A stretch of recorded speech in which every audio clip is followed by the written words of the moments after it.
Na današnji dan, 7. siječnja 1943. godine, u dobi od 86 godina, umro je znanstvenik svjetskog glasa Nikola Tesla.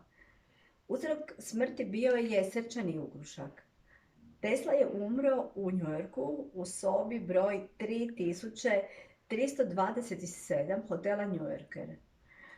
Tesla je uvijek odsjedao samo u onim sobama čiji je broj bio dijeljiv sa 3.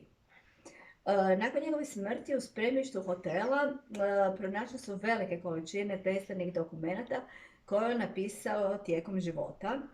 I povodom Tesline smrti počasni govor na radiju održao je njujorški gradonačelnik Fiorella LaGuardia. Teslin boravak u Zagrebu opisala sam u knjizi Tragovi u vremenu. 24. svibnja 1892. godine jedan se iseljenik, jedan od mnogih koji su u inozemstvu, u razvijenom svijetu potražili svoje mjesto pod suncem, nakratko vratio u Hrvatsku.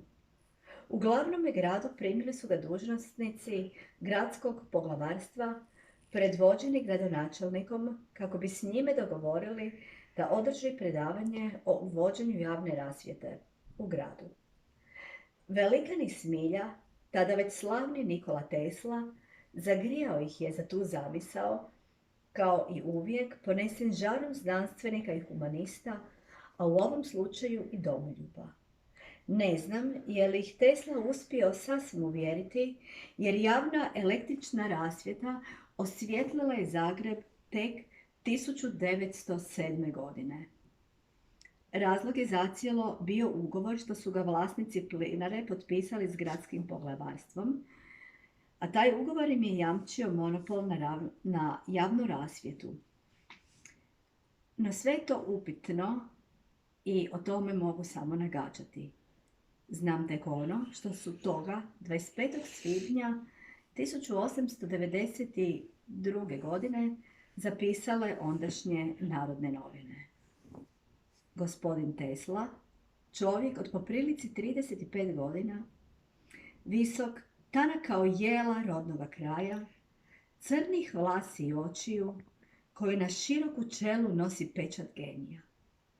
On smatra svojom dužnošću upravi grada Zagreba kao rođeni sin ove zemlje u svakom pogledu što se toga tiče, savjetom i činom biti na ruci i moli da mu se grad, nastanu li poteškoće, u svakom slučaju obrati, te će on bez ikakve naknade dati savjet kako bolje bude znao.